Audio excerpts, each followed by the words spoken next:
Caroline Pidgeon said it was clear many people visiting London from the European Union were not being given adequate details when it came to the Mayor's flagship scheme. More than 100,000 non-UK residents have not yet paid their ULEZ fines, dealing yet another blow to London Mayor Sadiq Khan as anger over what critics have branded as stealth tax mounts.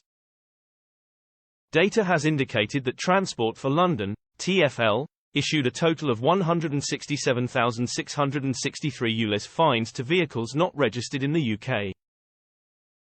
To date, 30,520 of these have been cancelled, resulting in lost revenue totaling £4.98 million.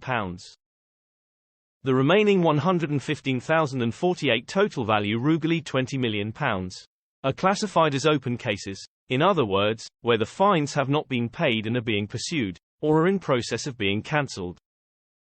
In other words, only 13% of all fines so far issued to non-UK registered vehicles in 2022 have been paid, according to the data commissioned by the Liberal Democrats. Foreign vehicles are required to register with TfL when entering the ULEZ zone, expanded to cover the whole of the capital in August, otherwise they will be classified as non-compliant by default.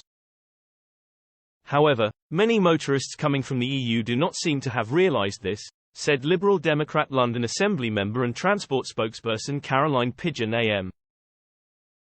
She told My London, "It is worrying to see the extent of fines being issued to motorists entering London from the European Union.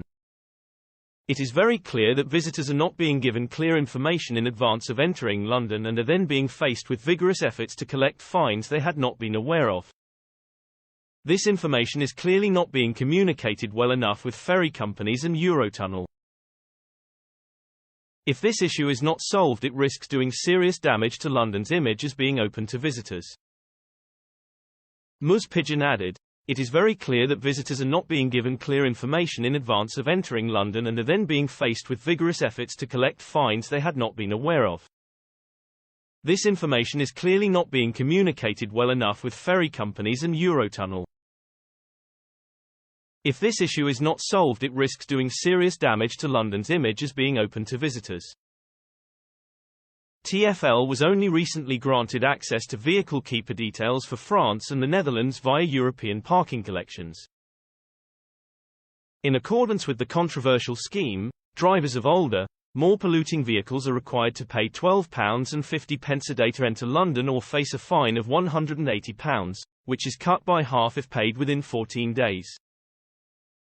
Speaking to the Evening Standard yesterday, a father of three dubbed the Blade Runner vowed to continuing targeting the cameras, claiming to have destroyed a total of 150 so far along with like-minded activists. He said, "It started off as a small group of people and it has gradually grown. The numbers have increased significantly. We are like a pack of lone wolves. We sometimes work together, we work in isolation. We all have this common goal." Asked what his message to Mr. Khan was, he said, "We are not stopping until you stop. That is the bottom line."